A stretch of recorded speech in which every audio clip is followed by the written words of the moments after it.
Okay. Oh my gosh. That's amazing. Nervous. That's lots more than I am. All right, so ladies and gentlemen, Dori, our dear friend who lives in Mount Pleasant, is going to be discussing the Sternberg's triangle theory of consummate love. And so I'll let Dori introduce himself and then he can begin. And we're very excited. I'm going to mute, if you guys could all mute yourselves now, and we'll have questions and discussion after he presents. Hi. Welcome, everybody, and thank you so much for joining us today. And I'm glad to see that our group today is diverse in all ages, because I think, what I'm going to present is applicable, to all ages. So my presentation is based on Robert J. Sternberg, Triangle Theory of Consummate Love. It was published in 1986 in a paper in Psychology News, I believe. That's published by Yale. And currently, Sternberg is a professor at Cornell for human development. So I'm not a love expert, unlike what some people who join think they're going to get. I'm somebody who is looking for, that love, and I'm trying to define it for myself. And I'd like to see, before I get deeper into it, show of hands, how many people have been in love, are currently looking for love, or are currently in love, and what they define as sort of a complete kind of a love place that they're at. So everybody has been, or is possibly looking, or is currently in. Okay, so great. So basically, I was introduced to this theory because in my last relationship, I was talking to a friend of mine, and I'll say, look, I love this person checks all the boxes, she seems to, think that I'm her guy, and everything just felt like it was right. But yet there was some dissonance, and I wasn't sure how to communicate that dissonance. And this friend of mine, who happened to be a cognitive behavioral therapist, said, have you heard of this Sternberg theory of triangle theory of consummate love?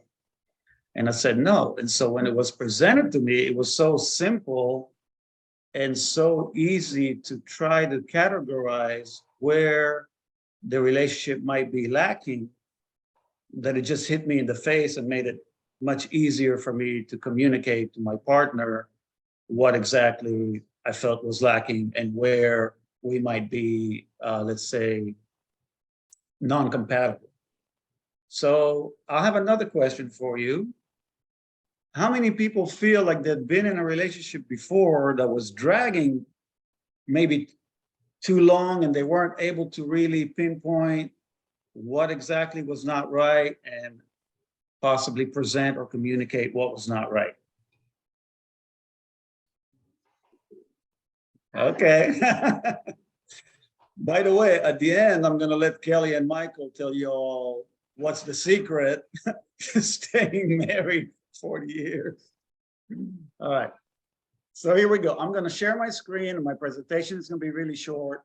And as I'm presenting this, I'm hoping that you guys are going to be able to try to refer back to maybe a past relationship and see if you can apply what I'm telling you, what I'm presenting to you, to why your previous relationship maybe didn't work, or maybe what was it that you couldn't communicate correctly on that, in that relationship.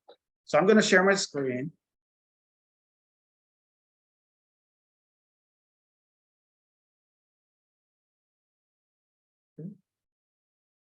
All right, so can everybody see my screen?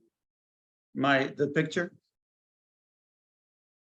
Okay, so what you see in the middle is basically the answer to possibly achieving consummate love in your relationship. And the 3 points of the triangle, up on top, you have intimacy. On the right side, you have commitment. And on the left side, you have passion. Okay? So those 3 elements, in order to achieve consummate love, according to Sternberg, all those 3 elements have to balance and align with your partner. Very simply put, commitment is that feeling that that person is going to be there in whatever capacity and whatever your philosophy of a partnership should be, whether whether you feel your partnership should be monogamous, polyamorous, or whatever it might be. As long as the 2 partners are committed, to that type of arrangement. Okay. Intimacy, for the purpose of this discussion, is not anything physical. Okay. It's that's everything that happens in the mind, everything that happens in your ability to communicate or desire to communicate your feelings and your thoughts and ideas with your partner, and feel that you're not being judged, and whatever, everything can be on the table. So a lot of times people might interchange intimacy with passion. Okay, they say, "Oh, were you guys intimate?" Well, in this discussion, were you guys intimate just means, are you guys able to have deep conversations and everything? It doesn't mean were you guys intimate physically. Okay, all the physical part comes in the passion. Okay, it's all the attraction, how you guys wanna possibly have sex, whatever it is, however way you enjoy it. Are you guys able to communicate about it and align your desires and whatever you're comfortable with your partner? So according to the theory, if you and your partner agree on commitment, on intimacy, and on passion, you're going to be able to achieve consummate love. Okay. The other side of the theory is, if you are lacking one of these elements, it becomes a different type of love. It's not consummate love. So for example, if you only have intimacy, you are in a liking sort of relationship. In other words, I might like my yoga teacher, but I'm not committed, and I'm not having any sort of passionate physical connection with this person, right? So we might have intimacy in that, we can practice yoga and we can talk about it. But in this respect, if I only have intimacy, it's a liking kind of a love, okay? If you have intimacy and commitment in a relationship, then you're going to have companion love, okay? This love doesn't include, your passion, your physical. And a lot of times, relationships that maybe have been around for a while, maybe the passion fades and the couple is still feeling that they're in love, but they're really just in companion love. They're not in consummate love because they're missing a part in this passion side, okay? If you only have commitment and you don't have intimacy or passion, you're in an empty love situation, okay? If you have passion and commitment, then you have fatuous kind of love, meaning, you guys are committed to sharing, your physical experience together and you enjoy it. And it could feel like love, but that's a fatuous stuff. Now, if you have passion and intimacy only and no commitment, you're in romantic love. Okay, so you can feel all the feelings of consummate love, but you're missing the commitment side of it. Okay, and that could be for whatever reason, whether one of the people doesn't want to commit, don't want to commit, long distance, whatever it might be. But you might have all these feelings, of romantic love here and confuse it with consummate love. So those are the 7 types: liking, companion love, empty love, fatuous love, infatuation, romantic love. And if you have all 3 of them combined, it's consummate love. So from there, I'm gonna pass it on to you all. I'm not gonna dig any deeper, into this theory. I'm gonna pass it all to you. And the first question that I have to put out there is, can anybody try to think back to a past relationship of theirs, call it Jane Doe or John Doe, and try to see if you could categorize why that relationship didn't work out based on these 3 categories: intimacy, passion, or commitment, or whether it's one of the other types of love that didn't work out for you. So I'm going to pass the baton, and whoever wants to go ahead, raise your hand, and we'll.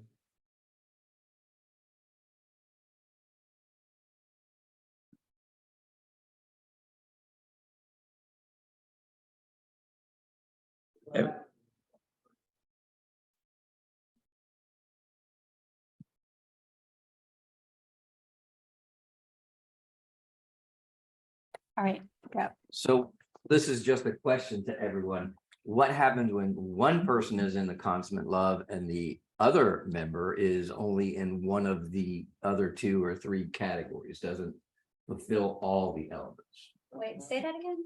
So again, what if one person is feeling consummate love, but yet the couple itself is not wholly there?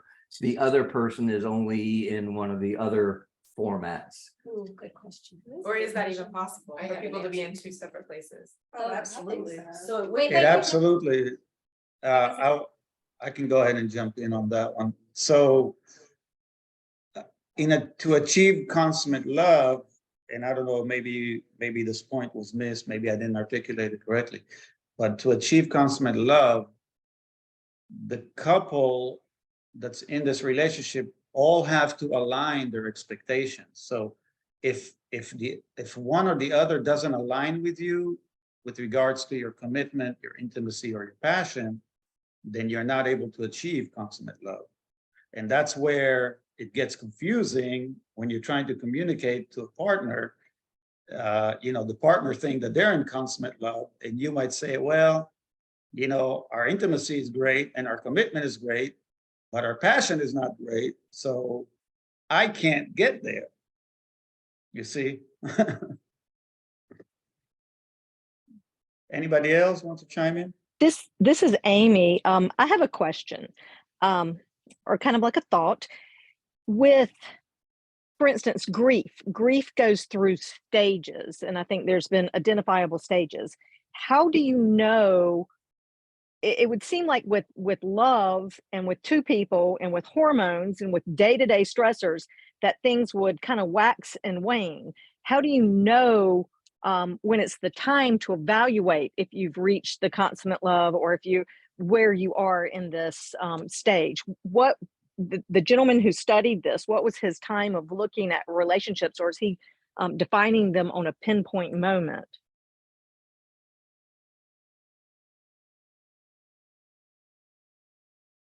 So in some of his discussions, you're exactly right, Amy. It could flow around where, let's say, passion might wane or intimacy might wane.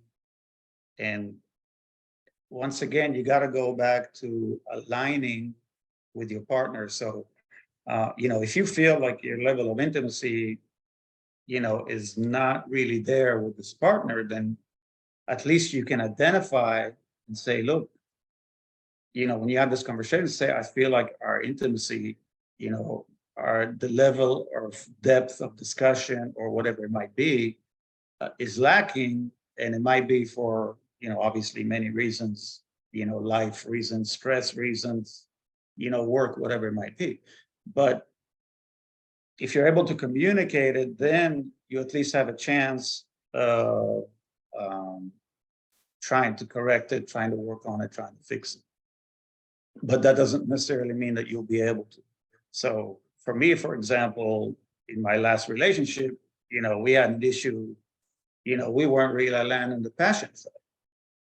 And as much as we thought, we could work it out or whatever, it just wasn't going there. So even though my partner felt like they were in consummate love situation and they were committed to working on it and whatever, for me, it was feeling like, I don't know if I can work on it. So therefore, am I going to be able to be in this thing long term? Does that answer your question? It does. And as a person posed to me the other day, they were saying somebody had just had their 7-year anniversary. And I said, oh, that's a long marriage. And he didn't think that was a long marriage at all. He thought 15 years or more was a long marriage. And so I wonder how much of this comes down to, even in your last relationship, how long were you in that relationship before you evaluate whether you're going to be able to arrive with the passion? I mean, is that an individual basis? I like this topic. I just don't know how you apply it to a timeline of relationships, because time does make intimacy, spending time together. And I know some relationships are move very fast, and it's love at first sight, and they seem to move very fast. And where does that fall in the quadrant? Or others seem to develop over a long period of time, and maybe it is that companionability that some people would think would be the consummate for them. Anybody else want to chime in? I mean, you're welcome to,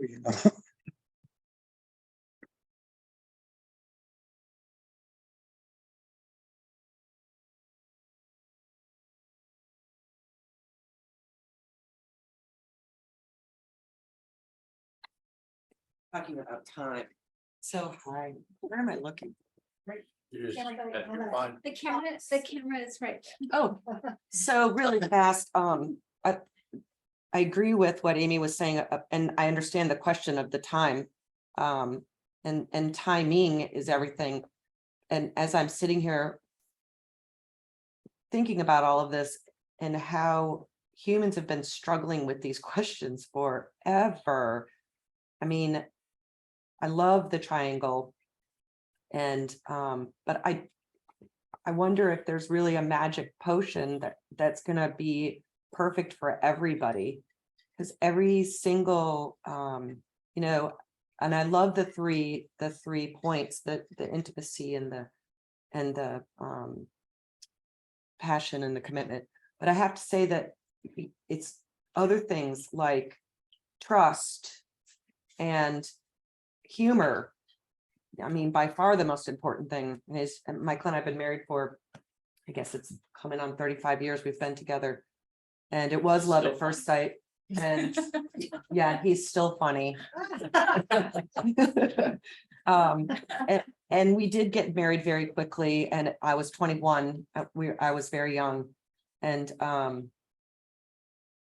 I do think that there's work involved. I don't think it's that both people are going to feel the same thing at the exact same time. And I don't think that there's anything wrong with that.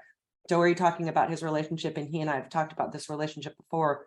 They tried, and I don't know how long it was, but I know that you tried, Dori, that you really wanted, to make it work. And but I do think that you go in and out of that passion, and you do go in and out of intimacy, and you do go in and out of well, hopefully not commitment, but so anyway, that's all I have to say. That I think that, Amy, your question of timing is, I think that it's going to be different for everybody, and I think that it's definitely something that can be taken out in a way, because I think that it's just important to keep moving forward or get out, you know, and have the honor to be able to do that.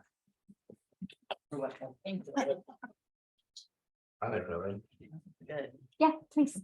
So I'm gonna say a little bit that obviously the whole thing is an evolution of where you start and where you're going to. Let's say some are infatuous, so you have intimacy and passion, and you have to work your way to commitment. Others are a friendship that you are intimate and committed, but I believe there has to be that underlying passion there from the get-go to evolve into a communicative love that is a complete love. So all the elements have to be there. I think the intimate and passion, the infatuous love, you have to want to get into a committed relationship for there to be that consummate love. So you might, all different loves start in different ways, but everyone has to have all three elements to start with, or you're just ultimately just going to be friends.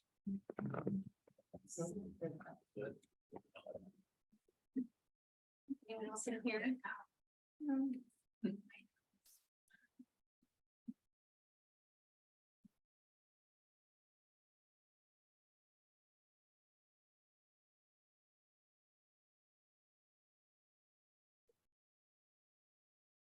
I'm thinking maybe the problem everybody's, or some people are having with the chart is that by its nature, it's sort of static, and it's not built by itself to account for, is it Bob?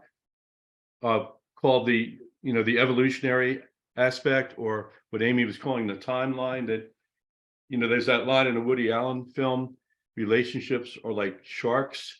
They have to keep moving or they die.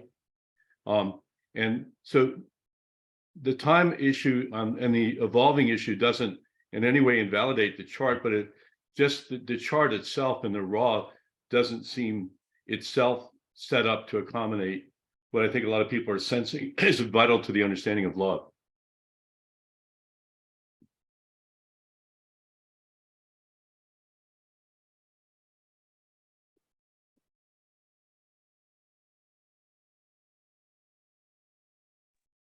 Just a quick comment on what Kelly said, like sense of humor, trust, and all these things fall, you know, under into everything that happens in the brain, if you will, for the purpose of this chart is under intimacy.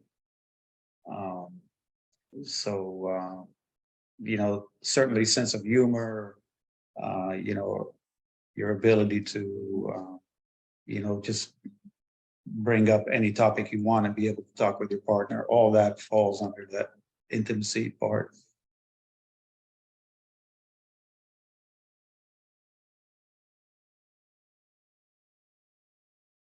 If nobody else has any comments on this triangle and doesn't want to possibly share, you know, how that relates to a past relationship, let's talk about what happens before you get to this chart,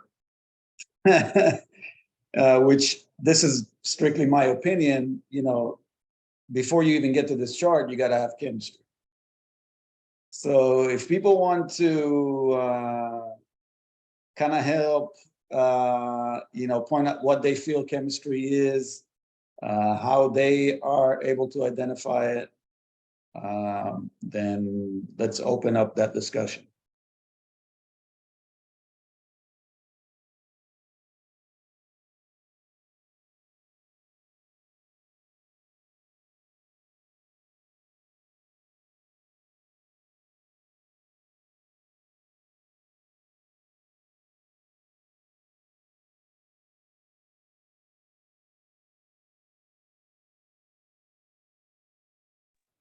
Well, I'll jump in. This is Amy. Speaking of chemistry, and I do think chemistry may equate a little bit to hormones, and I think that there have been some scientific studies that show, depending on where a woman may be in her cycle, what she may be physically attracted to. There are certain times, and I don't have it in front of me, but there are certain times when a woman may be more attracted to edgy features, brute manliness, and other times in a woman's cycle that she may be more attracted to tenderness, sweetness, kindness. And so I think I think it's complicated on a chemistry level, and it just seems it's kind of like one of those things. You know it when you feel it. You know it when you have it. I don't know if it can really be defined other than you know it when it's there.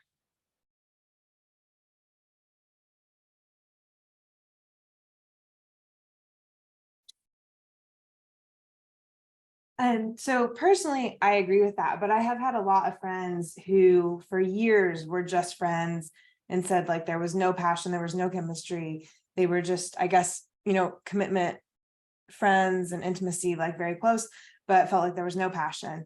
And I mean, sometimes 5, 10, 15 years later, suddenly like the passion was there. And you hear a lot about people who are friends first and then develop the chemistry and passion. So I haven't experienced that personally, but just throwing that out there because I think, that does happen to a lot of people. So an interesting kind of counter argument.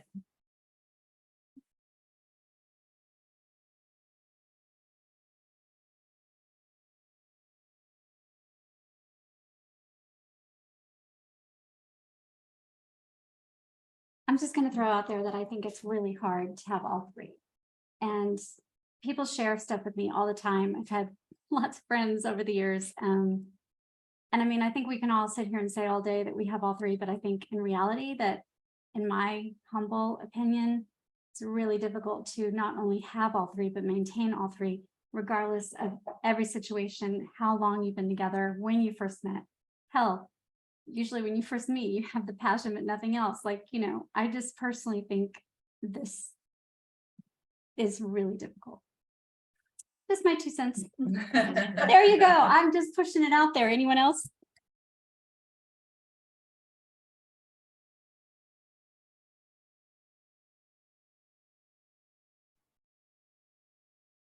I think if somebody would be willing to share, if they had been in a relationship that didn't work out, if they would be willing to share that they could basically quantify based on this chart why it didn't work out. I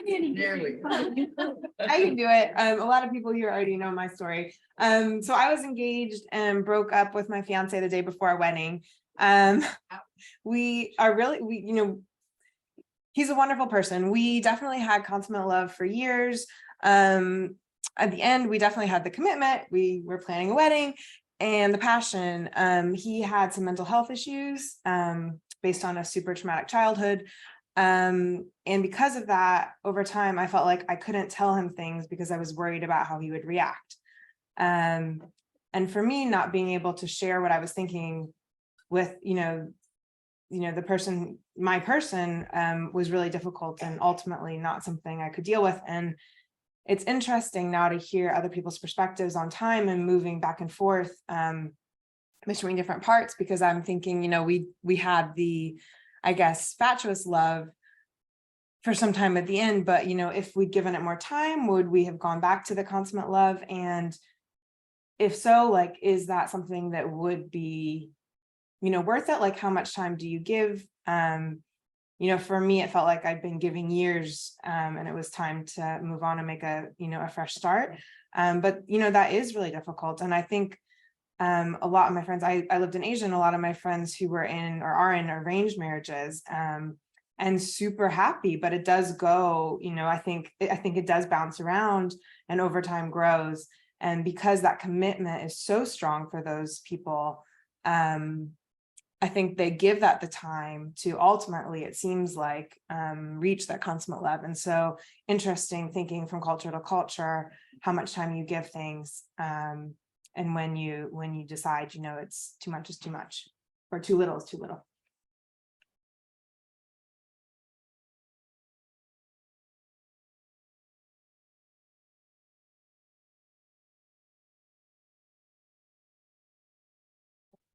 Anybody want to add anything on the chemistry side?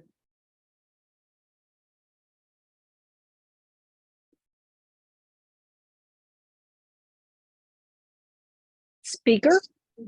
So for me, I try to figure out how, to define chemistry. Bill talked about black matter, dark matter a while back. And, you start thinking, okay, it's chemistry, dark matter, but if we had to quantify chemistry, I feel like we had to figure out, it would have to be some sort of an alignment of all our senses. So like, sight, smell, taste, hearing, touch, and all of these senses would have to somehow align for us to even, let's call it the front door, of somebody's house. If you were to walk up to somebody's house and knock on the door, are your senses telling you, yeah, this person is going to be a cool person, and and this house is going to be welcoming, or is this person, gonna basically, cook food that you don't like, and whatever else, So I feel like for me, if I had to, look at chemistry, I would have to look at, how do all my senses respond to this person, and again, I always go back and try to do like an inventory of, let's say, girls that I wanted to date or whatever, and it could go to, as far as like not liking the sound of the voice sometimes, so is that part of chemistry, or is that, discriminatory? I don't want to get into, I don't want to get into, let's call this, heavy subject. I just trying to figure out if there's an easy way to define chemistry, or, where the people kind of like reside when it comes to their chemistry. Do they care? Do they just have a checklist and that's enough? What is it? Well, I can say the way my mom always described chemistry, she said, when you like somebody, they can pick up a plate of spaghetti and dump it on your head, and you will think it's cute. When you don't like someone, the way they hold their fork can irritate you. And that's about the best of a definition as I've ever come up with.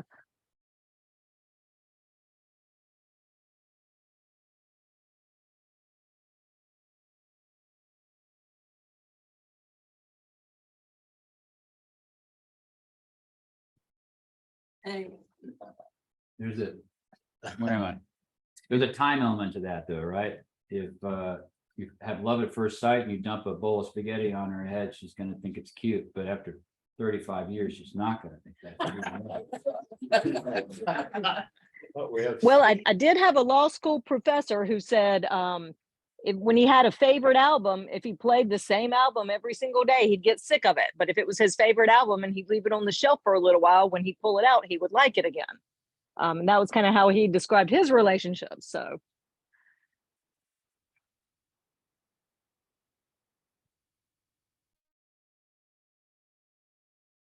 All right, here's another question.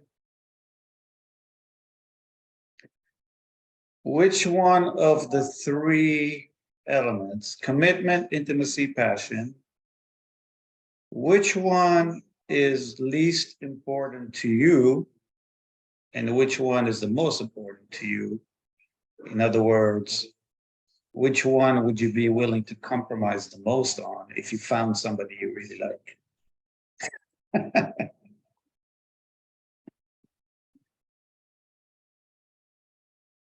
I'll jump in and I'll say passion. I could compromise on passion. All right. I second that, because I also feel like passion can have several meanings. In this particular discussion, passion is everything has to do with the physical side. So that would mean, if your partner is willing to be more exploratory or open to different things, versus just, let's say, having 3 minutes missionary on Friday, I think the young group have their hand raised. Jackie, who all's there? Juliet, Alex, Anne Marie. Right. Go I ahead. say Juliet at the moment, but after discussion with my little group, I think it's hard to, I don't really think in a relationship you should be like, I mean, I think as time like moves, it's okay to have to like set some things aside, but overall, I don't think you can really like compromise on one, because that's just to me a sign of like a possibly slightly unhealthy relationship. I also just like after contemplating a lot of this, I feel like relationships for like the younger modern generations are very different than like the older ways of considering relationships. And I mean, a lot more people aren't getting married. They're not as into the like long-term commitment now. And I don't know, I think things are just changing, but I don't think that means that it's like necessarily healthy for like a long-term thing to be regularly like setting aside one of these three big, well, the three big three, I guess. So you should really like try to have an equal amount of all, recognizing that, you know, sometimes hardships happen and sometimes things come and go that make things. And then Anne Marie wants to say something. Hi. I also think that like as time goes on in relationships, it like the big three evolve into different expressions. So like intimacy at the beginning might mean like it could mean like what? Oh, but yeah, I think that the big three change as like the relationship goes on. So like if you're compromising in any of them where they're like not necessarily there, I agree with Juliet where it's like maybe you need to rethink things, but also it's definitely worth like having a conversation with like your partner and saying like, okay, maybe this way of our expressing like passion hasn't been that apparent lately. So like let's try and figure out different ways so that we still have that passion in there. But yeah, that's my take. Yeah, I actually have something to say if I could jump in. Um, yeah, I agree with Anne Marie. I guess the whole time we've been talking about this, I've been sort of viewing it as like a framework of like identifying problems within a relationship and like working on them rather than like I don't know, like I think earlier Amy was talking about at what point do you calculate whether or not you're in consummate love, where I'm imagining that this is like kind of a tool you can use when you're in a relationship to like consistently like check in with yourself and your like partner to make sure that your needs are being met rather than I guess a constant. But that's just my thought. I mean, absolutely, you guys, you know, I don't think that Sternberg is trying to say that the relationship is going to be static and it's either or. I think what he's trying to say is, you know, if you want to be in the state of consummate love, you know, then you need to have this conversation with your partner, and it just helps you more clearly align where you might be feeling dissonance with your partner. So certainly, you know, if for whatever reason you go through a bout of time where, hey, your partner is not accessible, maybe the partner is depressed or stressed from work or whatever, but at least you can come and say, you know what, I feel like something in the intimacy is not working.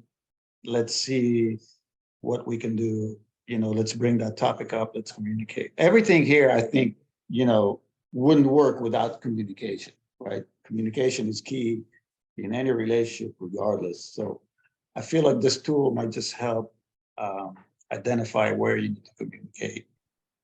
And then obviously, if you're taking the steps to communicate and nothing is moving, then it can help you arrive at a point where say, oh, well, maybe this relationship is not, you know, it's not for me anymore. And I need to find somebody else because I am looking for that consummate love. And it seems like it might not be achievable with this person.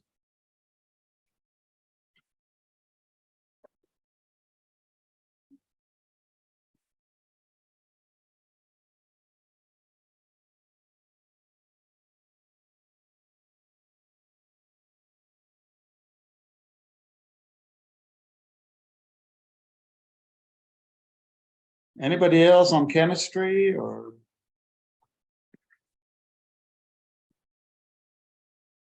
Okay. Why don't we move on to the prelude to this triangle, and let's talk about, and maybe this is more something that the younger folks in the group can relate to. You know, how do you go about meeting people and identifying that there might be chemistry? So you can move on, if you want to move on to like the next step in a relationship.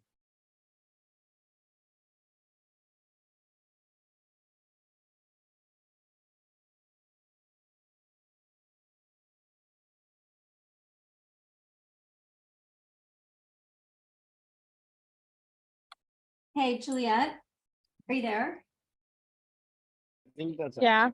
What's up? Corey was directing that to you guys. What do you think? Okay. Yeah, we were considering. I mean, I feel like you just kind of know. I don't know.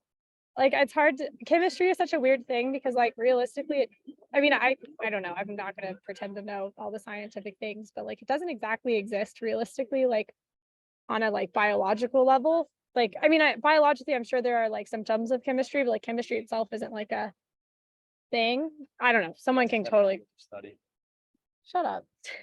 Its own study is what Alex said. But as for like identifying someone that you have chemistry with potentially, I feel like you just kind of, it's just the feeling. I don't know. We all are nodding our heads. Just a Wait, feeling. I want Alex to respond. Stop calling people out, Mom. Do you want to respond? He does not want to respond. Sophia, do you want to respond? No. Anne Marie, do you want to respond? Does anybody want to respond? I don't know what the initial question was. Everyone just is agreeing with the spokesperson, me. I'm sorry. What else to say? Of death, we agree with the spokesman. But I don't know. It's hard. It's very hard.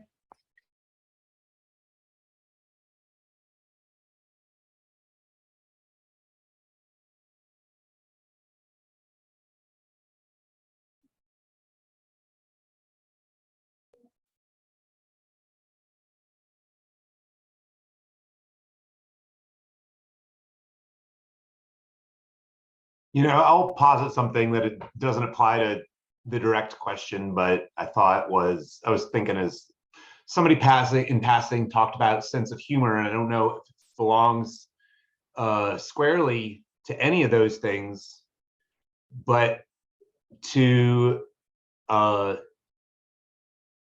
deign to be arrogant enough to suggest that we could improve this model from a 2-dimensional to a 3-dimensional model.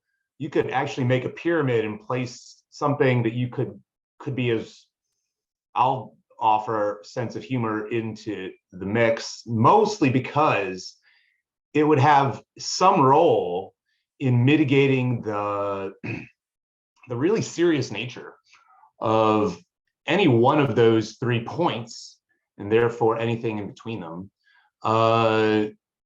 In as much as if you have sense of humor, like you come home and you've just had the best day and you're ready to share that in an intimate way because you're excited and enthusiastic, and your partner didn't have that day, and your ability to not laugh, not make light of anything, but to put yours aside in that communication, well, that's, that's a little bit of treating your own self with a sense of humor. And I don't know if anybody wants to try the litmus test of applying that, either suggesting or counter suggesting another point that can be added or can supplement a chart like this, or in any way elaborate if they feel like that would enhance our appreciation of it. I'm just throwing it out there.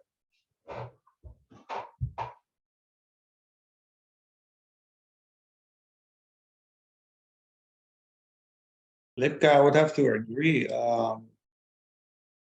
I feel like somehow that's why I asked the question about chemistry, is because I feel like chemistry sort of is the umbrella above this thing. Like, picture chemistry kind of like hovering over this triangle. And it's the glue, that helps you bind all that and be able to communicate about all that. But chemistry, I think, precedes, this triangle, because, without the initial chemistry, without the initial connection, you wouldn't even get to the point where you're contemplating, like what type of a relationship am I in, or, how do I fix this relationship, So that's why I wanted to have discussion about chemistry, but chemistry is very. Right. I'm glad you're you're defining that term in that way. I think that enhances my appreciation. And I think I had originally just superficially thought that that's kind of what the passion corner was. The passion corner, which is the chemistry, which somebody else maybe said, if you don't have that, in the parlance of single guy talk, then you're friend zoned. You're not going to get anywhere where you're going, or at least as far as what your biological needs might reflect. You're just gonna, and that's great. I actually cherish a lot of my female friends, but it's never going to lead to a consummate love, and that's that's acceptable and appropriate in a lot of terms. But also, it's interesting because some other people suggested that would be that passion, which I was taking as chemistry, would be the first thing that they would be willing to find any level of compromise on. And although plenty of relationships, I think plenty of friendships are based on, shoot, I just moved the thing away, but it was intimacy and commitment, right? And I think that you could if you follow this chart through, you could say that that's the core of friendships. That's, I don't think that, but then it's also interesting that that posits that no friend can ever have consummate love. If we really get dorky enough, we could talk about a variety of terms where we use love, but the Greeks had multiple words for it, and that the word for love, the friend love, nowadays we're all scared of that, of saying that I love you too, my friend. Greeks and Romans wouldn't have had that dilemma. I don't know. I'm kind of rambling a bit. What do you think? It's all good. So, again, as long as you and your partner align. So, for example, I was talking, this friend that actually introduced me to this theory, she told me she's completely disinterested in the passion side. So she would be potentially in a consummate loving relationship if she found a partner that was also not interested in the passion side. Like if they had very little interest in that, both of them had very little interest in the passion side, she could be potentially in consummate love because their ideas align. Correct. I see. You know what I mean? And as long as their intimacy is aligning and their commitment is aligning, their passion, let's call it whatever, from 0 to 100, their passion might be 1, but if they're both at 1, it's still fine. Dori, can I ask you to explain again Sternberg's idea of passion, because it sounds like you're saying he only sees it as physical, and if that's the case, it seems to me something is missing from the whole chart, which would be intense emotional passion, and where somebody just feels swept up. And I don't see that as being the same thing as intimacy that could lead to that people could feel passionately towards each other without necessarily even feeling intimate with each other. And it wouldn't absolutely be the same as just raw physical passion. I mean, it seems like that swept away feeling is really important when you're talking about love. And if passion here only means physical passion, it seems like something's being left out of the 3 categories. I think everything that's happening in your brain or in your heart per se, falls into the intimacy side. So in a sense, what you're saying, the passionate love that you're talking about would be broken into part physical, part brain. In other words, part physical, part intimacy. See what I'm saying? It's not one or the other. So that's the way he defines it anyway. So it's not left out. It's not left out. If something is happening in your brain, in your heart, it's happening on his intimacy category. Whereas it's not happening on the passion side is more, you know, where your physicality lies But from his perspective. but physical passion involves brain functioning too, right? Like pheromones. And there's something going on, not just in the rest of the body, but in the brain when there's physical passion. So it seems like you can't take the brain out of the passion part of it. Right. And then have it all make sense. Yeah. I understand what you're saying. I mean, in other words, this is obviously just me, but it seems like if you could see passion as being intensity, whether physical or emotional or both, that seems to be to me a cleaner distinction than having to throw emotional passion over into the intimacy world, which seems to me to be more about a sense of closeness and understanding and feeling of simpatico with somebody else. Whereas passion seems like a different animal to me than intimacy. So if I were to apply my own, let's say, I'm sorry, Michael, are you waiting to? No, I'm good. Y'all keep going. So, I get advice in a minute, but you know, for me, the way I try to understand this is always applied to like a past relationship. So I'm going to take, Bill, what you were saying, you know, and apply it to one of the past relationships that I've had where we were committed and we were passionate. But at the end, when all was said and done, you know, we couldn't really have a deep conversation, you know, about, you know, anything else. So in a sense, you know, that particular relationship didn't have intimacy, but the passion and the commitment made it seem like it was something that was more. You see what Was I'm there saying? emotional passion there though, too? I mean, Like an yeah, intense emotional bond. there was, you know, as you can imagine, I guess when you're being physical with somebody and you're committed to that, you know, committed to that experience, but at the same time, the depth of knowing that person or the depth of communication was not growing. Therefore, you know, it could never have gotten to a point where it would become consummate love because, you know, we were just experiencing, you know, fatuous love, you know, where we had commitment and passion only. See? Eventually, I want to link that to this Raymond Carver story that I emailed you about, Dori, a while back. But Yeah. Michael's been being very gentle and loving right now and waiting to speak. So I think we should go ahead. I saw love actually. There's like 9 different times of love. I was thinking about what Dori said earlier about does any one of these mean more than the other? And listen to what some other folks said too about trying to find them all at once. And it kind of made me think about Maslow's hierarchy of needs, right? I couldn't begin to memorize them all and tell them to you, but it's more of a taking that pyramid, turning on one side, right? And you have to have what's on the bottom before you get to the next level, and you get to the next level, and you get to the very top. And I remember self-actualization, very top.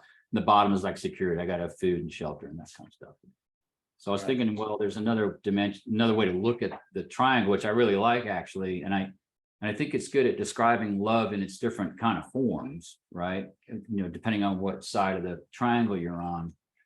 And if when you land in the middle, and that may, again, like we said, multiple people have said, is that may happen different over and over and over again. You may kind of shift to one over a long period of time in a relationship. You may shift to one side for a little while, then maybe you go this way, and then maybe you slide over there, and then whoop, you're back in the middle again. This is fun. And then I'm thinking about this, but what Dori said, is anyone more important than the other? And I think maybe this is more important to that long-term thing, which I think It's what everybody kind of wants in the end anyway, maybe not, tell me if I'm wrong, but, if you're shooting for the sort of the committed love in the middle, to me, that's a long-term thing, in which case commitment is like the bottom tier of this pyramid, right? If you did the Maslow's kind of view of it. And then intimacy would be the next one, and then passion would be at the top. Because I think you can, without the commitment, it's fun, but you're not going to get to the middle of that triangle that we see today, right? So as you build on the commitment, and then you from the commitment, maybe there's a reversible, the top to the bottom. Maybe you have to have the intimacy to realize you want a commitment. So maybe those are a little bit reversed. It's hard. I'm just rambling here, but I think there's kind of a hierarchical shape to it, maybe more than the equal sides triangle, equal vertex triangle. If you're shooting for a longer term goal, right? So I'm just gonna throw that out there. Basically, what he means is when you've been married for a long time, the passion is no longer as important. Not what I said. I'm saying without the just kidding. commitment. I'm kidding. I'm kidding. That's a great point about the bachelors. That's all I'm saying. I'll give a quick point to that, is that it is evolutionary, as we've all said. So you may start with passion, you may start with intimacy, you may start anywhere, but as it evolves, if you reach communicative love, if you reach the middle, if you don't stay with the commitment, because the other two will fade and go away from periodically. If you don't keep that commitment, ultimately it will fail. So you might, once you reach the middle, you have to keep the commitment part the most important. Yes.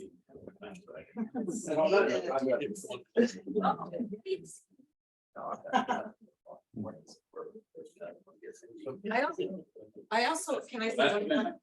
Sorry, I feel like we're talking. Not trying to hog, but I have to say one more quick thing, which is, we were kind of talking, somebody was talking about how things come and go a little bit, and like, they just said, commitment's so important. I think people want all of it right away. Dori, I'm talking to you. Because we have had a couple of deep conversations about this, and it's not all there right away. If the person chews their food and it bugs you, get over it, because what's really important about people, do you know what I mean? You want trust, you want kindness, you want honesty, you want things that you have in common, and I think that when you're young, it's easy to kind of say, oh, I don't like that guy's shoes, so I'm not going to date him. But honestly, isn't there at some point a way to say what's really important? And somebody chewing their food might not bug you a year from now. I know that's weird, but if you've got all of these other things, again, we agree the commitment and the intimacy I think are the most important. You have to be able to be friends, you have to be able to talk to each other, you have to be able to want to do the same things, all of that stuff. And the sex and the passion definitely can come. Somebody said years from now, Laura said, they've been friends forever, and then all of a sudden one day they found this miraculous passion for each other, because our heads are gonna guide our genitals at some point, you know what I mean? And I agree with you about pheromones. Bill was talking about pheromones. Bill was saying pheromones, and I totally agree with that. And if you don't have it at all, but there are a lot of at times I think that we want it all immediately right away, and that's not necessarily for everybody going.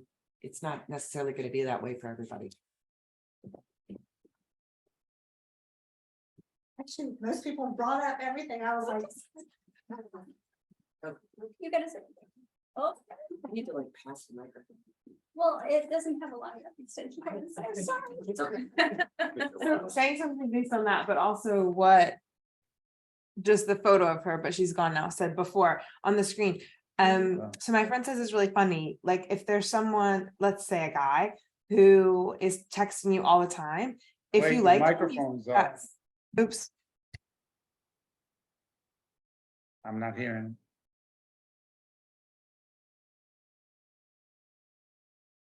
Okay. now is it on? Yeah. So it's interesting that like, does chewing the food, bother you? Because I think in some sense it's, that gives you a hint. So like the same person, the same behavior with someone you like and don't like can be seen in totally different ways. So like I have a friend and we've talked about this before where she says like, this guy's texting me all the time. And if you like this guy, you're like, oh, that's so great. He's texting me all the time. That means he really likes me. You find that like amazing. If you don't really like him or you're not feeling the chemistry, then you're like, it's creepy. He texts me all the time. Doesn't he have other things to do? That's the spaghetti over the head. So that's what I have it. It's that constant breathing in. If you've been married, don't be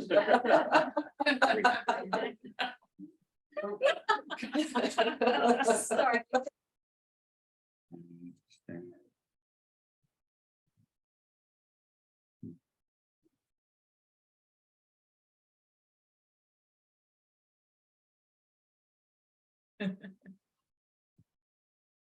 Well, I think we can open the discussion to any ideas of, or any free form, if you will, that has to do with love, anything with your experience that you might want to interject, what you personally like, what you personally prefer, or where you're at, whatever you're welcome to share at this point.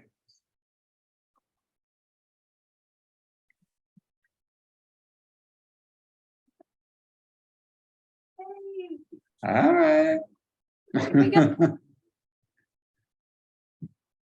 Uh-oh. Hippie love.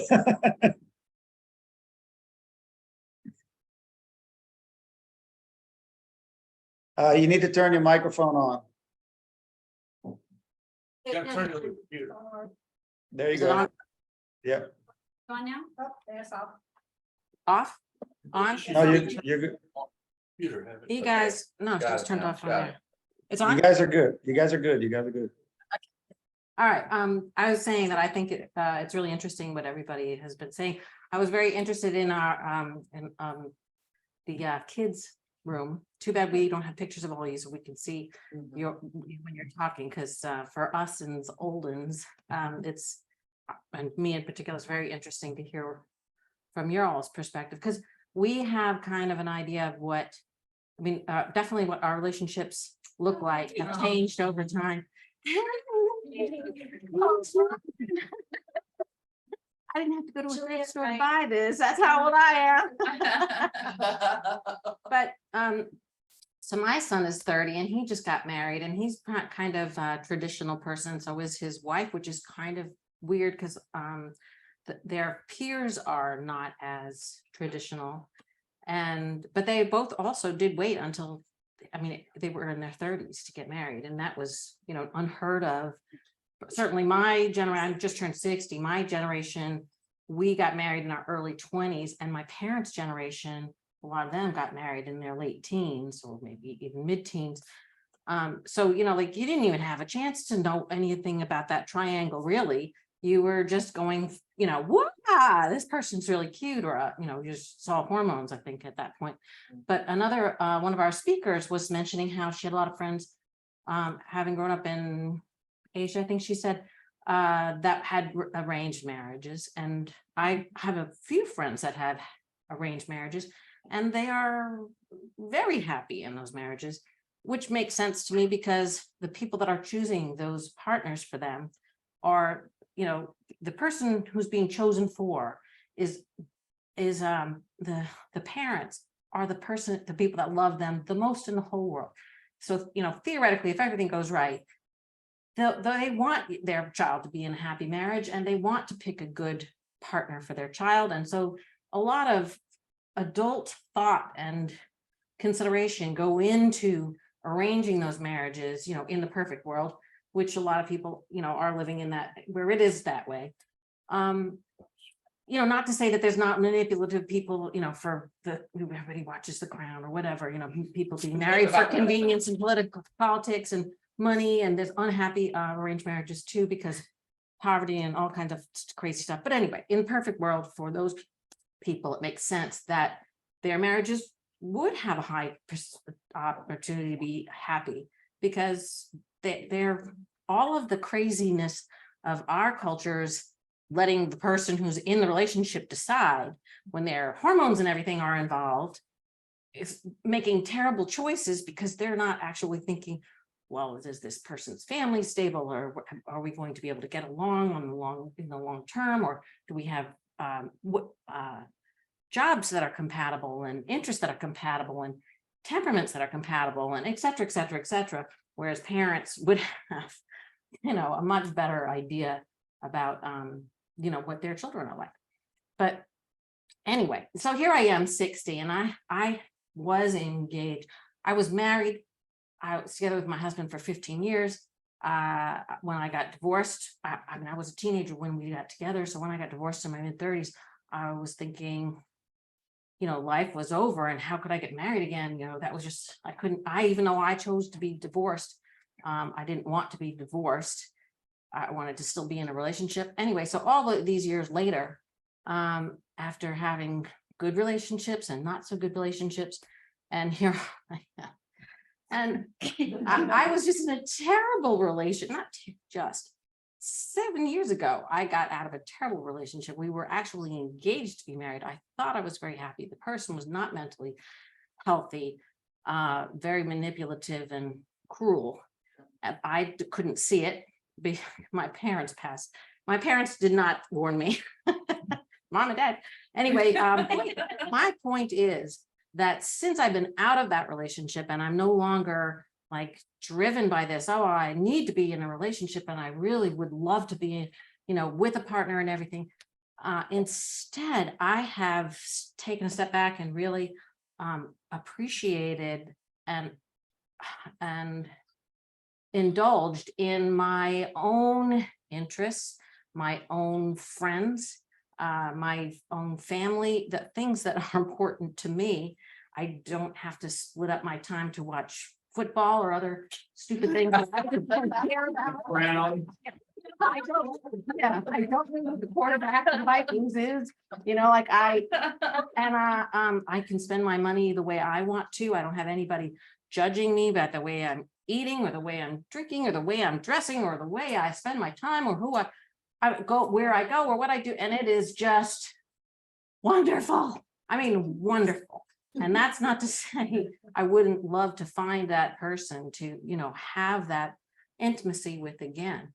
But, you know, my experience has not always been very good. And I just want to be here to say that being a loving person and having loving relationships outside of physical love, physical, you know, sex, outside of having sex with the other person, can be very rewarding. I'm not just saying that because like, Can I just ask a quick question? Yeah. Oh, Juliet. Also, I just want to, oh, sorry. You gotta. wait. Beth, please don't leave the hot seat because I have a question for you. Yeah, I have a question for you too. Oh, can I go first? Oh, so I love, this has been brought up a couple of times about arranged marriages, and cultures are very different in how they define love and what makes. Okay, so my question is, do we have higher expectations? Do the sweet, cute girls in Berkeley have completely different expectations? And are they higher or lower? Because, okay, I have 3 other sisters. One is divorced widow, 2 are divorced. So none of them are married. And we talk about this all the time, expectations. And this pyramid where, you know, these are wonderful words. And I really like how he's done this. I think we all agree that this is brilliant of how he's defined it. It's a little basic. I love the gentleman that said pyramid might be better because we can put some other things in there that are, you know, just as important that make up. And I like that idea. And I think you should roll with that, and then that's your next book. Latin. Oh, I thought it was both of you. Anyway, so. Copyright, I'm calling it. Yeah, you do this. I'm serious, because I think that our expectations are different. And when we do an arranged marriage, our cultures that are going into that, coming in with, they just need their Maslow, you know, the lowest security, safety, because they're going to fulfill themselves with other relationships, the female relationships, the male relationships, you know, there's all this other components that come into play with love, like Love Actually talks about, you know what I mean? Yeah. But I love the difference between, and our questions here that, and the reason why Dori has brought this up in this whole conversation up is trying to find love, but are our expectations higher than they need to be? I'm so glad that you said that, because one of the things I was thinking this whole time was that I read some article, I wish I could source my material, but that it was that that this idea that your intimate partner has to be everything to you Got to do it. is a fairly modern American thing, and that in other cultures and even our own prior to most recent history, your partner was not expected to be everything. Your partner expected to do the basic stuff, probably the stuff on the bottom of that pyramid, and then everything else was up to you. Like, so it was a rare couple that did everything and was completely intimate all the time with every thought that they ever had, and was expected to meet every need that you have. But we still view today that if my partner doesn't meet exactly every need that I have perfectly all the time, that there must be something wrong with our relationship. So I'll peace out on that one. Yeah. Let Berkeley interject. All right. We have a few thoughts, I think. I'll start and then I'll pass it over to them. But I do think that, like, the way my generation, our generation approaches love and marriage and all these things is like fundamentally very different than the way probably all of maybe with the exception of a few of you, like the majority of y'all's generations like approach love. Because I think we are, I mean, Sophia made a really good point earlier. Like, I think we are less afraid to be alone than past generations are. I think that's kind of, especially for women and men. I mean, I'm not gonna makes it sex-based, but also noting that, like, the patriarchy has really determined how women can have relationships with men in the past, which has infiltrated into the way that, like, our modern society integrates female and male relationships. And that's why, like, only until my generation have people really been more, or around my generation, have been more like willing to embrace different sexualities than just the heterosexual one. So I just feel like in general, our society is a lot more willing to, and I mean, I know it differs because there's still a lot of like very patriarchal like worlds out there. And even in America, like I think about South Carolina, the people I talk to there are very different than the people I talked about here. But like, we're not as afraid to like be alone, and we're not as afraid to like be okay with like not as like, we're not always like, we're not looking for marriage. Like, I'm not, obviously at this age, I'm focused on my career path. I'm focused on my life. I'm not focused on having children, getting married, doing the thing that like you would have had to do. I don't know. I'm not going to put a number on it. Not too long ago. Anne Marie, what were you saying? Thinking? My thoughts were around like the whole arranged marriage, and like how in an arranged marriage, your parents like might take into account things that you're not necessarily thinking about in the moment. But I think like, while those things are beneficial, like by the time my generation is like ready to settle down, as Juliet's saying, it's like, we're not at that point yet. It's like, by the time we are at that point, I think there are like, we do take those things into account, you know, like probably right now, the relationship, like we're not looking right now for factors of like a long-term happy relationship with like kids and stuff. But like by the time, maybe I forgot who it was, but someone pointed out that like in 10 years we'll probably be married, and like those are things that I'm going to be thinking about. And I want it to be with someone that I consider like my best friend, that I have like what I'm comfortable with in my different levels of like the triangle picture that was earlier presented. And like the idea of an arranged marriage, like, yes, parents would take those things into account, but they're taking those things into account for an age that wouldn't take those things into account. I don't know if what I'm saying is making sense, It but like, does. But I would also just add to that, I also think, like I said, like the difference is also, I mean, you think of take into the account the economy and shit. Like there's so many different things that factor what like we value. And that's why like a lot of women and like men, all people nowadays are like, okay, I have to focus on my career for such a short amount or such a long amount of time. And then I can like change my focus to love or family or whatever. But I mean, like the job market right now sucks ass. So like, you know, we all kind of have to decide these things and just focus on ourselves. Yeah. I love that. I love all those points, especially about the individualism part of it. So what if you take marriage out of that triangle? Right? How does that change your perspective on the conversation? You know what I mean? Like maybe I threw marriage out because I've been married for a long time. But so if you look at it from me 30 years ago, or whatever, 60, 90 years ago. If you take marriage out of the conversation, the long term, and but you still have that the three vertexes, right? And then the sides, right? They represent the combinations. Does it still apply to your view of life and love and meeting people? And is there a side that means more to you now? You don't need to have the whole middle part because you're not thinking about long term versus. Is it only long term if you're going for the middle, or can you have the middle short term? And yeah, that's where I'm going. Yeah. I want to hear the response. Yeah. I'm not saying anything. Oh, okay. Yeah, I mean, I would say like we don't even take marriage into account in the same way y'all do. I know like sons of people, like, I mean, who aren't married and who have been together like a long term and like are starting families together, but they just don't want to do the marriage thing. So I think marriage, like, even when I viewed the triangle, I didn't like in my head, I wasn't thinking marriage in it, you know, like I think that's a very specific thing to like our society, but even like older people in our society, not that you guys are old, just to clarify, but you know, like not 20-something-year-olds, you know, because like, I mean, marriage is something that maybe I'll do if it like benefits me economically, like if there's a tax benefit, sure. But like I don't know who I was talking to recently, but I was like, I wish there was a way to do marriages where it was like it's almost like more not a formal marriage, but almost like, okay, let's say we're marking this down where we will try for 5 years, we'll stay together for 5 years, and 5 years we'll reevaluate, we'll sign the contract again, do another 5 years, you know, because it's everything changes. Like there's never, I mean, I think marriage in the traditional sense is kind of stupid.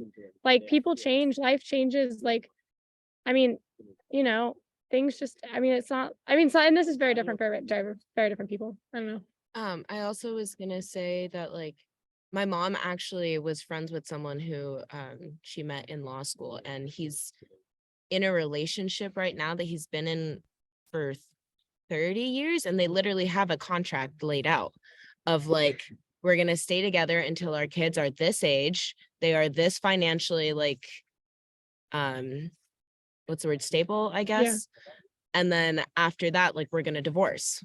So like there are so many different ways to look at marriage, and I think like at this point in our lives, like it's just not really even on our radar at all.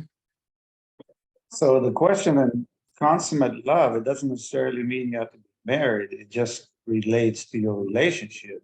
So even if you decide not to be married, the person that you commit to or move into, whatever it might be, however way you guys define your relationship, is that relationship going to be consummate love or not? It doesn't matter whether it's marriage or not, but you know what I mean?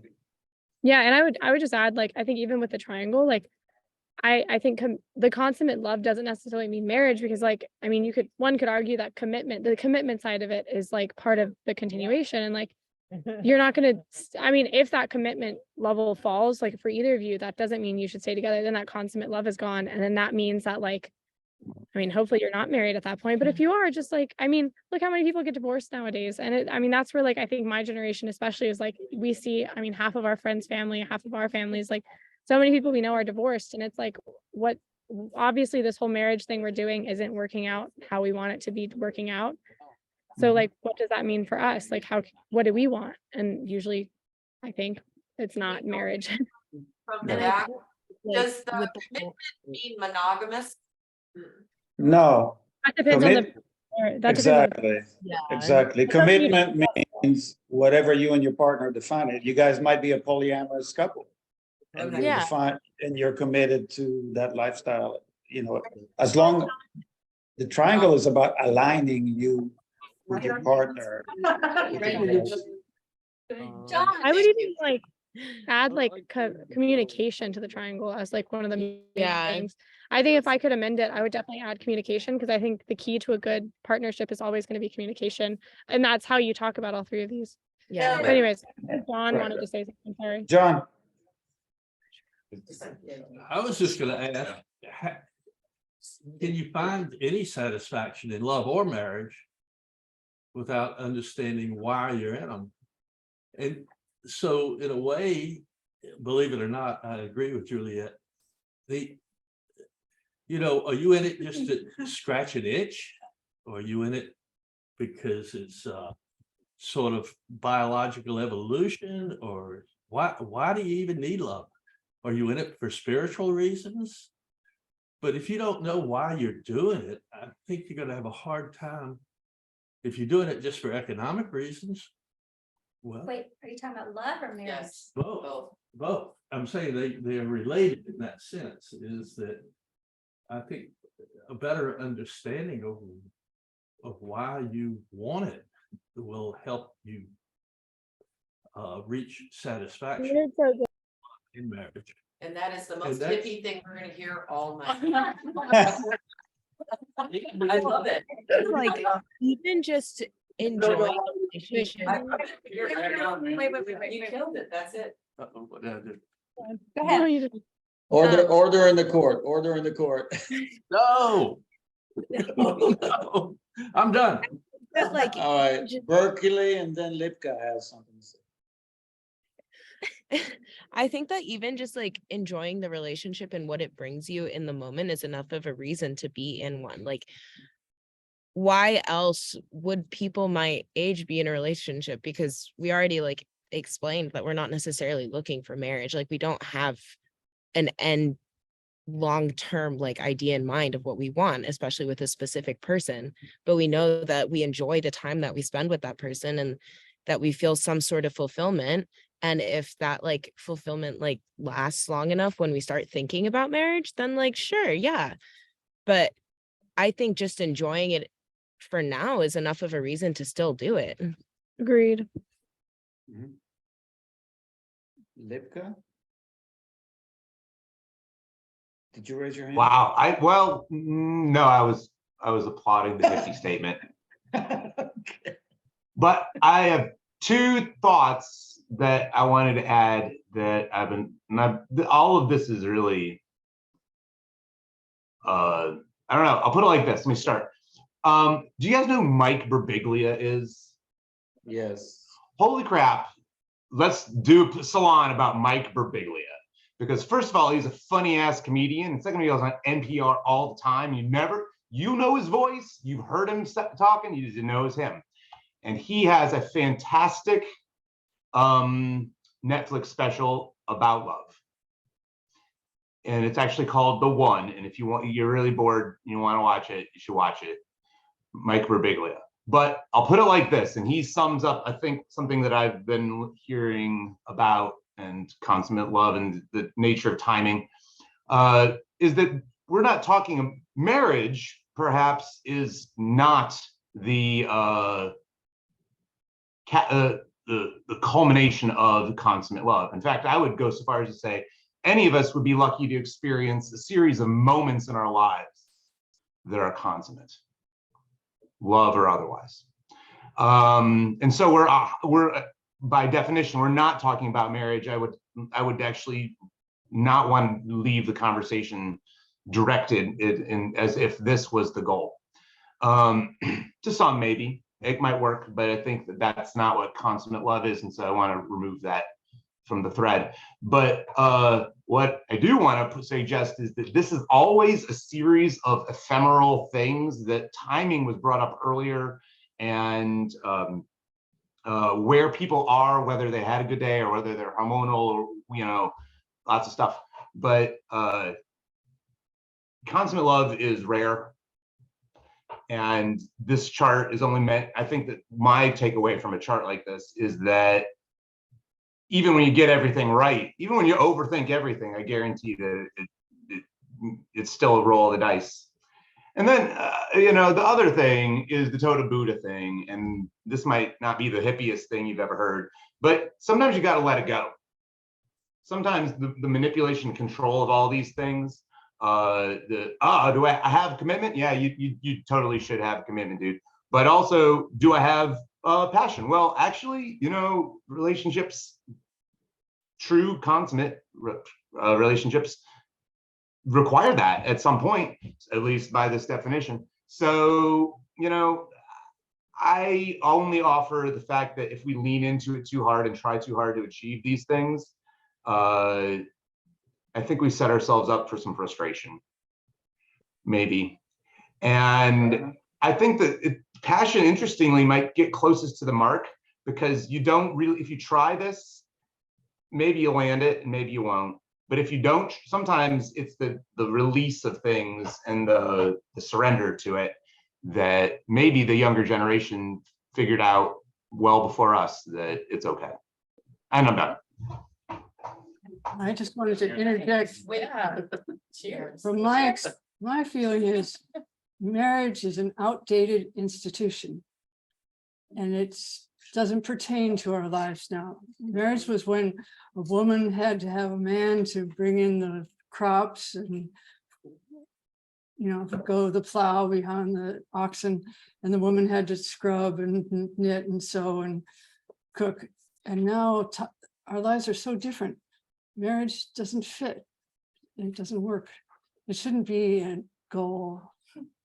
It doesn't fit into that triangle at all, really, anymore. From what I can tell. But in our culture, there's so Right, many. yeah, you gotta get up. You have to go. I just wanted to comment that. I wanted to get that. Okay. Because I just want to say, that, you know, our culture though, still punishes people for not being married. Yeah. Like you can't get, you know, you don't have hospital privileges, you don't have obvious inheritance privileges, etc. When things happen that are outside of what you expected in your relationship. So, and also even with children, you don't have the same parental rights. Yeah. Even just not even being married and not having the same last name can be problematic when you're because of our culture. So there's still some advantages to being married because of our culture if we choose to do that. Yeah. So should we change that? Yes. Yes. Yes, absolutely. But Especially isn't for our that's children. totally American. Like as someone who's lived abroad for most of their life, like Okay. in England, it's partnerships. And if you've lived together for 2 years, you get the same privileges as you would if you were like fully married. So that's just such an American thing. And that was like one of the things that was hard for me to wrap my head around here. Like that idea and all that comes with it. That's totally American. Yeah.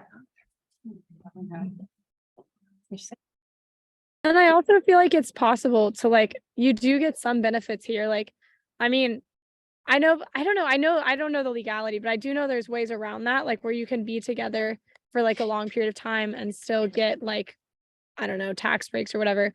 And like, I mean, I put my friends down for like emergency contact for things all the time.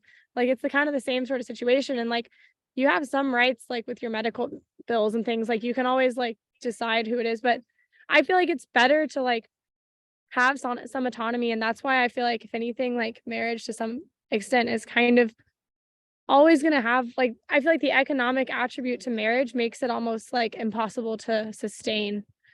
Like when you have like your bills tied to another person, like, and you're legally like bounded to them, like that creates so many more problems than if you just are with someone, have your, you know, maybe you decide to share money, maybe you decide not to, but like having your own autonomy. I think our society needs to start realizing like the importance of the individual instead of the importance of like the individual as a couple, if that makes sense.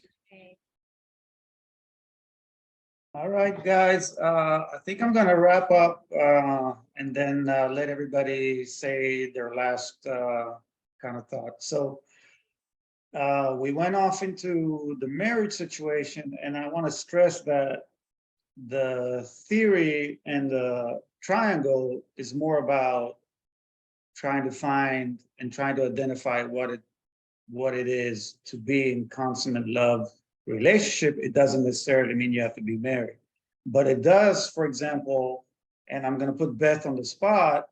Beth was with the person for 7 years, and relationship somehow lingered or didn't linger, but then you were at a point where you weren't able to identify clearly or maybe communicate clearly to yourself and to the other person why this relationship might not work. So I feel like if nothing else, we can all kind of like the takeaway would be the next time that I'm in a relationship and something is, and there's dissonance in this relationship and it feels like we're swimming against the current and it seems like maybe, you know, something is off and we can't really identify it, we can come back to this triangle and say, okay, are we committed to each other? It seems like we're committed. Okay.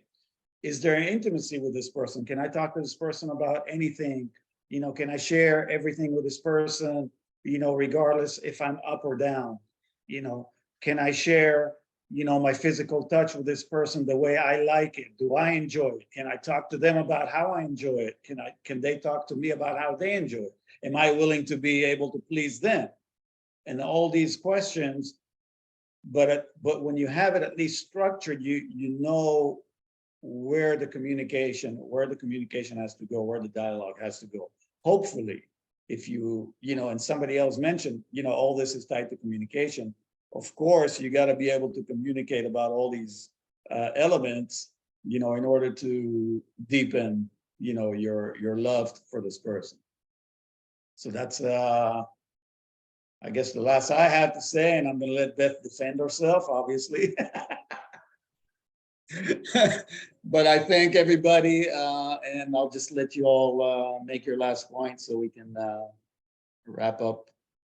I just wanted to say, just first of all, how enjoyable this whole conversation has been. And secondly, one of the things, you know, Dori's right about everything he was just saying. And as far as relationship, you know, yeah, as far as for me, but so what I have found in my, years since that relationship ending is that I am surrounded by a lot of love. And in fact, all of the love in that triangle, well, except for I guess the intimacy, as long as we're putting a big umbrella for intimacy, like not the sex part, but certainly very intimate relationships, very deep, loving, close relationships, confidants.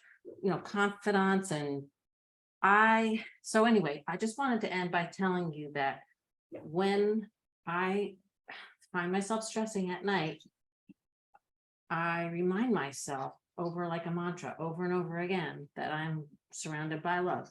And I think of the people that love me and that I love.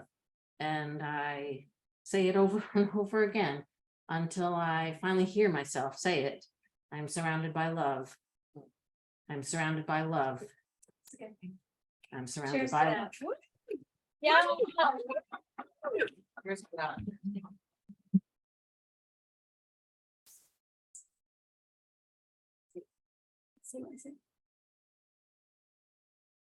This is still on. Okay. I just wanted to say thank you guys all for coming, and I'm so glad the salon continues. We'll be doing another one next month for sure. Still looking for more volunteers, by the way. And I'm just going to extend it maybe another 5 extra minutes because I know there's some people that wanted to speak about this. It's a fascinating topic, and I think it's really funny that the more that people have drank, the more they're more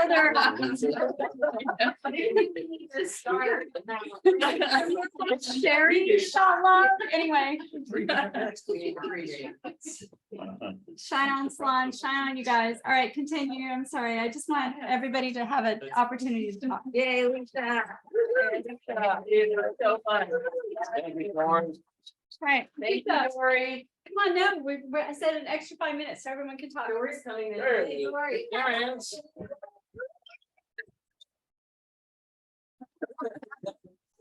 Hey, Dori, what was the real impetus? Are you bidding adieu? What's going on there? Oh, no, we're here, we're here. I just joined them in the. Okay. The whole time. Because he just wanted. I know, but I want to get in this room. I didn't want to be interrupted. We have to run. Sorry, y'all. This is wonderful. Bye. Thank you. Oh, I guess they're gone. Okay. No, Dori, I'm pressing you on this. That was you made that, you were willing to make that personal. What came up? Well, obviously, it is personal. I found myself, in the dating scene after 25 years being married, 6 years ago. And so now you're at the point, okay, well, first of all, I have no idea how you date. I mean, last time I dated, I was, 21 and drunk, so. But you missed that story. But so anyway, so you start dating and then you feel like it's kind of like a crapshoot, you're throwing darts, and it's like, oh, let's see if something happens. Let's see if something happens, and then it's all of a sudden you realize you're just wasting a lot of time, and you're wasting time with the wrong people. Yeah. But you're developing, some sense of intimacy with these people. So you start feeling like, oh, maybe there's some commitment. Oh, maybe if I work on this, on that, but then, inevitably 8 months later, a year later, it's like there's something nagging, that doesn't work out, and you don't know how to communicate it. Meanwhile, a year went by, and this person has feelings for you. Now you got to hurt their feelings because you're going to break up with them possibly. So then you got all that, so for me, it's really helped kind of, clearly identify where I'm struggling, and then being able to communicate where I'm struggling with this other person, and trying to figure out if there's a way to align, our expectations in the relationship. And if there wasn't, then it's like, I love you, but, it's not the case. Thank you. Come on.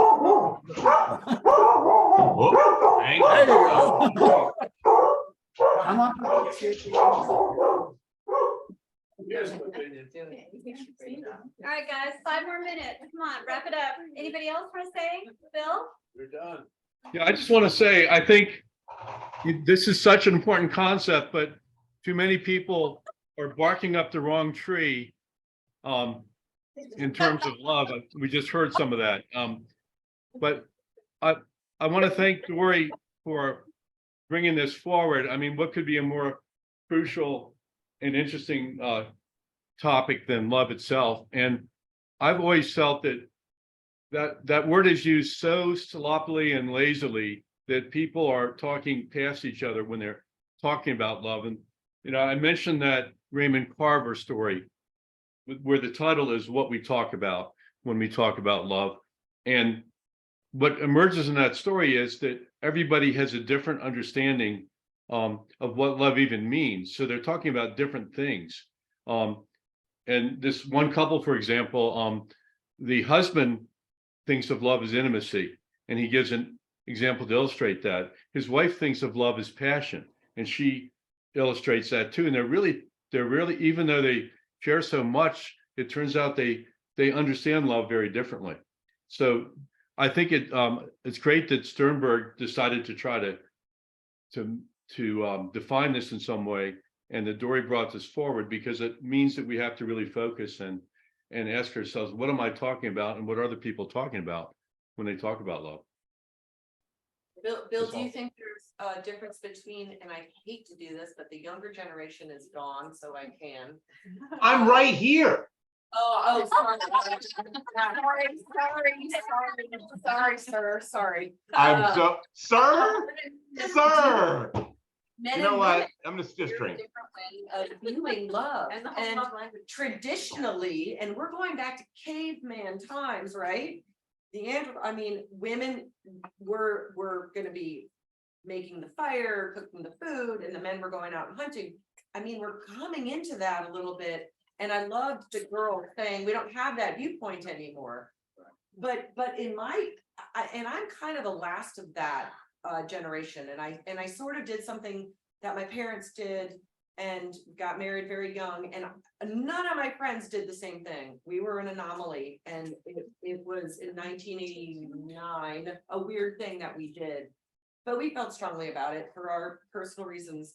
So, but a lot of times, as we're talking tonight, I kept thinking, and again, I hate bringing in the sexist because everybody's gonna nail me with this one, but don't we still have a different way of looking at love, like you just pointed out? Your example was a male and a female looking at love in a very different way. And are we gonna ever get over that? And should we ever get over that? Our chemistry and our hormones are different. Our biology and makeup is different.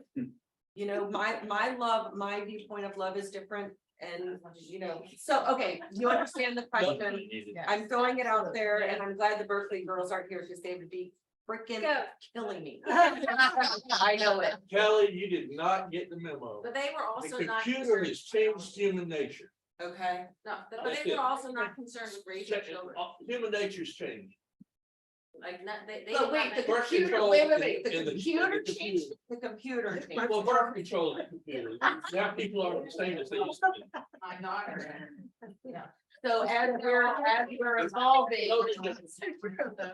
You changed overnight. Yeah. The next generation is nothing like you. But my parents said the same thing about me, I and know. their parents said the same thing about them. And we said, you know what I mean, I'm every being- generation I'm says being that. facetious. I know you are. Yes. No, I appreciate it. I know what you're saying. I'll be there in 30 minutes. Yay, come now. You want me to? Party started, baby. Come on. Clearly, y'all are ahead of me. Bring that one, bring that one, bring that one, you just go. So John's talking really fast, so Sorry. Aaron, seriously, come but on. don't you think Ah. every Huh, generation thinks that okay. their generation is different? See you in bed. The young generation doesn't think the parents know Bill, I'll anything. talk to you later. Is fundamentally, we're still staying biologically, And mentally, no, we're changing mentally. No, I think we're well, changing mentally. emotionally. And I said this back in like 1986, that we're going towards androgyny. And I still believe that. It was it was like Kelly Theory 127, and I've got thousands, so. But back then I said, we're going towards androgyny. At one point, we're all gonna, you know, you're not gonna know what people are, like, what they're wearing or what their hair looks like. I mean, we've been doing that since Elton John. I mean, you know what I'm saying? And David Bowie. That's what I'm saying. It was a David Bowie. That's what we were talking about. But fundamentally, as people are coming into trans and people are identifying as this and that, there's still or is there going to still be the fundamental way, no matter who you're born as, are we still gonna have certain ways of looking at love because of Reproductive situation. who we are? Yeah, well, I think the culture changes, but human nature does not change. My grandparents had androgynous friends. Yeah. That Yeah, doesn't they had change. to hide it. They had to hide it. and Yeah. they were being They didn't do a very good job. Yeah, but then probably their employers didn't know. And I don't mean to make this a conversation about trans and all of that. I guess I'm still wanting to talk about love and keep it on that and not. And so everybody has a different perspective on what makes love. And I agree with Mr. Litka that said it's a pyramid, not necessarily just an easy triangle. I think your No, husband it's says not. I think human nature stays the same, and I think Michael made the best point. Bachelor's hierarchy doesn't change. Yeah, okay, Alicia. Thank you. I wanted to say something earlier, but you guys would all laugh at me, but here's the thing. Think about this. Our generation, okay. Up through, Juliet and those guys. Disney. Barbie and Ken. Oh, sure. Think about what like for me. Yeah, that's our culture consumption. Yeah. Think about our culture. Disney, like, man, the prince on the horse, the Saving the woman. Saving the woman. Thank God Disney has changed that, but let's be real. When it comes to love, in my opinion, a lot of that stuff changed with our culture and what we were fed in our culture, and not just movies, but also advertisements. What a woman should look like and what a man should look like. That's not I mean, love.